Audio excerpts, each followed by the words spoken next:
ನೋಡಿ ಎಷ್ಟು ಸಾಫ್ಟಾಗಿ ಬಂದಿದೆ ಗುಲಾಬ್ ಜಾಮೂನ್ ಅಂತ. ತುಂಬ ಅಂದರೆ ತುಂಬ ಚೆನ್ನಾಗಿ ಬರುತ್ತೆ. ಈ ಥರ ಟ್ರೈ ಮಾಡಿ ನೋಡಿ. ಬನ್ನಿ ಮತ್ತು ಯಾವ ಥರ ಮಾಡೋದಂತ ಪಟ್ಟಂತ ಹೇಳ್ಬಿಡ್ತೀನಿ. ಹಾಯ್, ಎಲ್ಲರಿಗೂ ನಮಸ್ಕಾರ. ಹೇಗಿದ್ದೀರಿ? ಚೆನ್ನಾಗಿದ್ದೀರಾ? ನಾನು ಕೂಡ ಚೆನ್ನಾಗಿದ್ದೀನಿ. ನೀವು ಚೆನ್ನಾಗಿದ್ದೀರಾ ಅಂತ ಅಂದ್ಕೊಂಡಿದ್ದೀನಿ.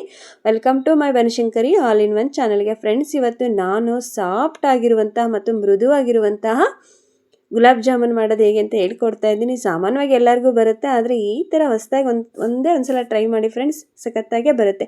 ಬನ್ನಿ ಈಗ ಯಾವ ಥರ ಮಾಡೋದಂತ ಪಟ್ಟಂತ ಹೇಳ್ಕೊತ ಹೋಗ್ಬಿಡ್ತೀನಿ. ಇಲ್ಲಿ ನೋಡ್ರಿ, ನಾನು MTR ಗುಲಾಬ್ ಜಾಮೂನ್ ಪ್ಯಾಕೆಟನ್ನು ತೊಗೊಂಡಿದ್ದೀನಿ. ನಿಮ್ಮ ಮನೇಲಿ ಯಾವುದಿದೆ ಅದನ್ನು ಯೂಸ್ ಮಾಡ್ಬೋದು. ನೋಡಿ, ಇಲ್ಲಿ ನಾನು ಇವಾಗ ಒಂದು ಪ್ಯಾಕೆಟನ್ನು ಫುಲ್ ಹಾಕ್ಬಿಡ್ತೀನಿ. ನೋಡಿ, ಯಾರೋ ಬರ್ತಾಯಿದ್ರು ಮನೆಗೆ. ಮತ್ತು ಏನು ಮಾಡಬೇಕಪ್ಪ ಸ್ವೀಟ್ ಮಾಡೋಕ್ಕೆ, ಬೇಗ ನನಗೆ ಟೈಮ್ ಇರಲಿಲ್ಲ.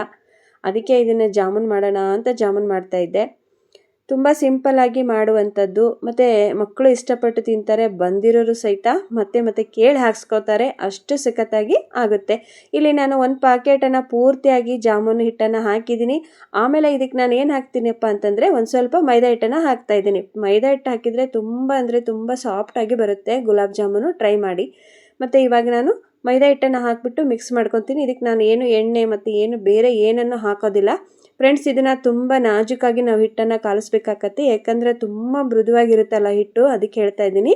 ನೋಡಿ, ನಾವು ಇವಾಗ ರೊಟ್ಟಿ ಹಿಟ್ಟು ಅದನ್ನು ನಾದ್ತೇವಲ್ಲ, ಆ ಥರ ಏನು ನಾದೋದೇನು ಬೇಡ. ಇದಕ್ಕೆ ಸಿಂಪಲ್ಲಾಗಿ ನಾವು ಮೃದುವಾಗಿ ನಾದ್ತಾ ಹೋಗೋಣ. ಈಗ ನೋಡಿ, ನಾನು ಜಾಮೂನ್ ಹಿಟ್ಟು ಮತ್ತು ಮೈದಾ ಹಿಟ್ಟನ್ನು ಹಾಕಿದ್ದೀನಲ್ಲ, ನೆಕ್ಸ್ಟ್ ನಾನು ಇದಕ್ಕೆ ಹಾಲನ್ನು ಹಾಕ್ತಾಯಿದ್ದೀನಿ.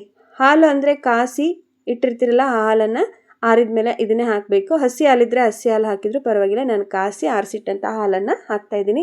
ಫೋನ್ ಮಾಡಿದ್ರು ಯಾರೋ ಬರ್ತಾ ಇದ್ದೇವೆ ಮನೆಗೆ ಅಂತ, ಮತ್ತು ಸ್ವೀಟ್ ಏನಾದರೂ ಮಾಡಬೇಕಿತ್ತಲ್ಲ, ಹಾಗಾಗಿ ಚಿತ್ರಾನ್ನ ಮಾಡಿದ್ದಲ್ಲಿ, ಮತ್ತು ಈಗ ಚಿತ್ರಾನ್ನ ಮಾಡಿ ಸ್ವೀಟ್ ಮಾಡಬೇಕು ಅಂತ ಜಾಮೂನನ್ನು ಮಾಡೋಣ ಅಂತ ಮಾಡ್ತಾಯಿದ್ದೆ.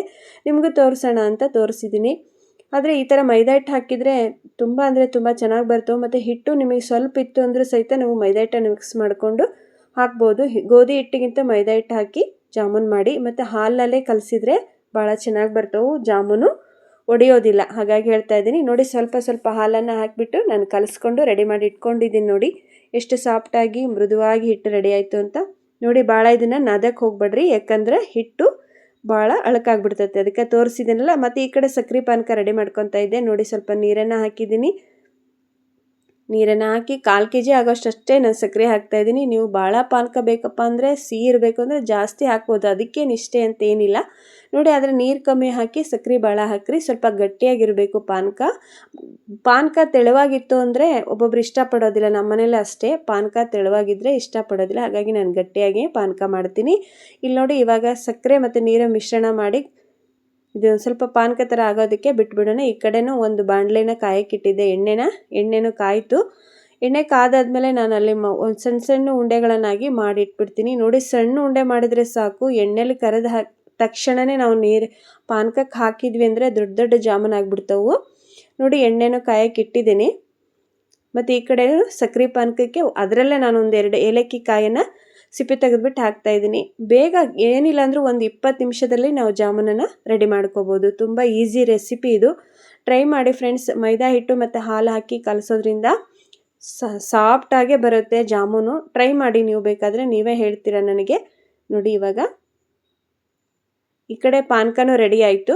ಪಾನಕನ ನಾವು ಬಿಸಿ ಪಾನಕ ಇರುವಾಗಲೇ ಜಾಮೂನನ್ನು ಹಾಕಬೇಕು, ಯಾಕಂದರೆ ದೊಡ್ಡ ಆಗಿಬಿಡ್ತವೆ. ಒಬ್ಬೊಬ್ರು ಏನಂತಾರೆ, ಬಿಸಿ ಪಾನಕಕ್ಕೆ ಜಾಮೂನ್ ಹಾಕಿದರೆ ಒಡಿತವು ಅಂತಾರೆ. ಬಟ್ ಒಂದು ಜಾಮೂನು ಒಡೆಯೋದಿಲ್ಲ. ನಾನು ತೋರಿಸ್ತೀನಿ ನಿಮಗೆ. ನೋಡಿ, ಇಲ್ಲಿ ನಾನು ಸ್ವಲ್ಪ ಕೈಗೆ ಎಣ್ಣೆನ ಹಚ್ತಿದ್ದೀನಿ. ಎಣ್ಣೆನಾದರೂ ಹಚ್ಬೋದು, ತುಪ್ಪನಾದರೂ ಹಚ್ಕೊಳ್ಳಿ.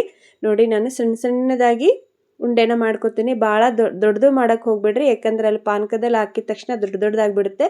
ಸರಿಯಾಗಿ ಪಾನಕ ಎಲ್ಲದಕ್ಕೂ ಅಂಟ್ಕೊಳ್ಳಲ್ಲ. ಅದಕ್ಕೆ ಹೇಳ್ತಾ ಇದ್ದೀನಿ. ನಾನು ಸಣ್ಣ ಉಂಡೆನ ಮಾಡ್ತಾಯಿದ್ದೀನಿ. ಇಲ್ಲಿ ತೋರಿಸ್ತಾ ಇದ್ದೀನಿ ನೋಡಿ ನಾನು. ನೋಡಿ ಫ್ರೆಂಡ್ಸ್, ತುಂಬ ಅಂದರೆ ತುಂಬ ಸಖತ್ತಾಗೆ ಬರ್ತವೆ ಜಾಮೂನ್ ಮಾತ್ರ. ಇದು ಒಂದು ನಮಗೆ ಒಳ್ಳೆಯದು ಅಂತ ಹೇಳ್ಬೋದು. ಇದು ಜಾಮೂನ್ ಪಾಕೆಟು ಹಿಟ್ಟನ್ನು ರೆಡಿ ಮಾಡಿ ನಮಗೆ ಬೇಗ ಆಗೋವಂಥ ರೆಸಿಪಿ ಇದು. ಏಕೆಂದರೆ ನಮಗೆ ಯಾರಾದರೂ ಬಂದರು ಅಂದರೆ ಏನು ಮಾಡಬೇಕಪ್ಪ ಅಂತ ಚಿಂತೆ ಬರ್ತಿತ್ತು. ಆವಾಗಿನ ಕಾಲದಲ್ಲಿ ಸೌತೆ ಬೀಜ ಮತ್ತು ಎಲೆ ಬೀಜ, ಶಾವಿಗೆ ಇಂಥದ್ದೆಲ್ಲ ಸ್ವೀಟ್ ಮಾಡ್ತಿದ್ರು. ಆದರೆ ಇವಾಗ ಪಟಾಪಟ್ ಅಂತ ಈ ಥರ ಜಾಮೂನನ್ನು ನಾವು ಮಾಡ್ಕೋಬೋದು. ಮನೇಲೆ ಹಿಟ್ಟಿತ್ತು ಅಂದರೆ, ಮನೇಲಿ ಹಿಟ್ಟು ಸ್ವಲ್ಪ ಇದ್ದಾಗ ಸಹಿತ ನಾವು ಮೈದಾ ಹಿಟ್ಟನ್ನು ಮಿಕ್ಸ್ ಮಾಡ್ಕೋಬೋದು. ಇಲ್ಲಿ ತೋರಿಸ್ತಾ ಇದ್ದೆ ನೋಡಿರಿ, ನಾನು ಸಣ್ಣ ಉಂಡೆಗಳನ್ನಾಗಿ ಮಾಡ್ಕೋತೀನಿ. ಇಷ್ಟು ಉಂಡೆ ಆದರೆ ಸಾಕು. ನೀವು ಉಂಡೆನ ದೊಡ್ಡದಾಗಿ ಮಾಡ್ಕೊಂಡ್ರೆ ಅಂದರೆ ಜಾಮೂನು ದೊಡ್ಡದಾಗುತ್ತೆ. ಬಟ್ ಪಾನಕದಲ್ಲಿ ಸರಿಯಾಗಿ ಮಿಕ್ಸ್ ಆಗೋದಿಲ್ಲ. ಅದಕ್ಕೆ ಹೇಳ್ತಾ ಇದ್ದೀನಿ, ಇಷ್ಟು ಸಣ್ಣದಾಗಿ ಮಾಡ್ಕೊಳ್ಳಿ ಸಾಕು. ನೋಡಿ, ಮನೆಗೆ ನೆಂಟರು ಬರುವಾಗ ನಾವು ಆರಾಮಾಗಿ ಮಾಡ್ಕೋಬೋದು ಈ ಥರ ಜಾಮೂನನ್ನು. ಮತ್ತು ಯಾರು ನೀವು ಈ ಥರ ಮಾಡ್ತೀರಂತ ನನಗೆ ಕಮೆಂಟ್ ಬಾಕ್ಸ್ ಒಳಗೆ ಕಮೆಂಟ್ ಮುಖಾಂತರ ತಿಳಿಸಿ. ವಿಡಿಯೋನ ತಪ್ಪದೆ ನೋಡಿ.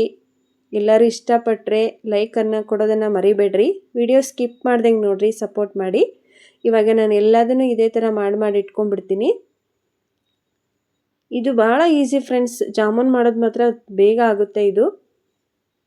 ನಾವೆಲ್ಲ ಸಣ್ಣವರಿದ್ದಾಗ ಯಾರಾದರೂ ಮನೆಗೆ ಬರ್ತಾರೆ ಅಂದರೆ ನಮ್ಮ ತಾಯಿಯವರು ಶಾವ್ಗೆ ಅಂತ ಪಾಯಸ ಮಾಡ್ತಿದ್ರು, ಇಲ್ಲ ಅಂದರೆ ಏಲಿ ಬೀಜ, ಸೌತಿ ಬೀಜ ಅಂತ ಅವಾಗಿಂದ ಕಾಲದಲ್ಲಿ ಇರುತ್ತಲ್ಲ ಅದನ್ನು ಮಾಡ್ತಿದ್ರು. ಆದರೆ ನಾವೀಗ ಪಟ್ಟಂತ ಸುಮ್ಮನೆ ಜಾಮೂನ್ ರೆಡಿ ಮಾಡಿಬಿಡ್ತೀವಲ್ವ. ಜಾಮೂನ್ ಅಂದರೆ ಎಲ್ಲರೂ ಇಷ್ಟಪಡ್ತಾರೆ, ಮಕ್ಕಳಂತೂ ತುಂಬ ಇಷ್ಟಪಡ್ತಾರೆ ಜಾಮೂನ್ ಅಂದರೆ. ಅದರಲ್ಲೇ ಈ ಥರ ನೀವು ಮಾಡಿ ನೋಡ್ರಿ, ಇನ್ನೂ ಇಷ್ಟಪಡ್ತಾರೆ ಮಕ್ಕಳು.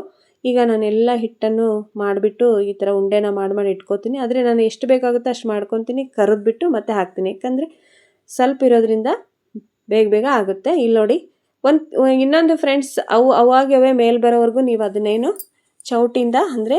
ಚೌಟಿಂದ ನೀವು ಮೇಲೆ ಕೆಳಗೆ ಮಾಡೋಕ್ಕೆ ಹೋಗ್ಬೇಡಿ. ಅವು ಮೇಲ್ಗಡೆ ಬಂದು ಅಂದರೆ ಸ್ವಲ್ಪ ಬೆಂದಿದೆ ಅಂತ ಅರ್ಥ. ಇಲ್ಲಾಂದರೆ ಒಮ್ಮಿಂದೊಮ್ಗೆ ನಾವು ತಿರುವಿ ಹಾಕೋಕೆ ಹೋದರೆ ಅವು ಅಂಟ್ಕೊಂಡ್ಬಿಡುತ್ತೆ. ನೋಡಿ ಇವಾಗ ಯಾವ ಥರ ಮೇಲ್ಗಡೆ ಬರ್ತಾ ಇದ್ದಾವೆ ಅಂತ.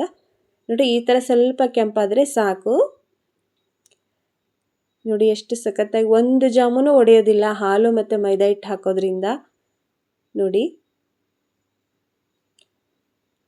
ಇಷ್ಟು ಕೆಂಪಾದರೆ ಸಾಕು.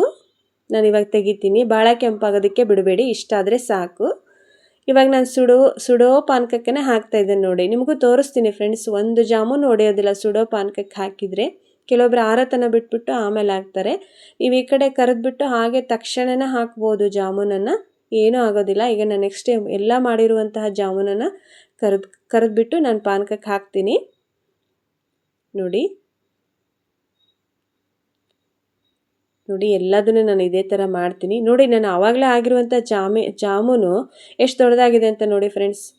ನೋಡಿ, ನಾನು ಆವಾಗಲೇ ಕರೆದು ಹಾಕಿದ್ದೆಲ್ಲ ಎಷ್ಟು ದೊಡ್ಡದಾಗಿದೆ ಅಂತ ತೋರಿಸ್ತೀನಿ. ಎಲ್ಲ ಜಾಮೂನನ್ನು ಕರೆದು ಹಾಕಿದ್ದೀನಿ. ನೋಡಿ, ಇದನ್ನು ನಾನು ಒಂದು 15 ನಿಮಿಷ ಅಷ್ಟೇ ಬಿಟ್ಬಿಡ್ತೀನಿ, ಎಲ್ಲ ಪಾನಕದಲ್ಲಿ ಹಿರ್ಕೊಳ್ಳಿ ಅಂತ. ಪಾನಕನ ಗಟ್ಟಿಯಾಗಿ ಮಾಡಿದ್ದೀನಿ, ತೆಳುವಾಗಿ ಮಾಡಿಲ್ಲ. ಯಾಕಂದರೆ ನಮ್ಮ ಮನೇಲಿ ಗಟ್ಟಿ ಇರಬೇಕು ಪಾನಕ. ನೋಡಿ, ಸಿಕ್ಕಾಪಟ್ಟೆ ತೆಳುವಾದರೆ ಇಷ್ಟಪಡೋದಿಲ್ಲ.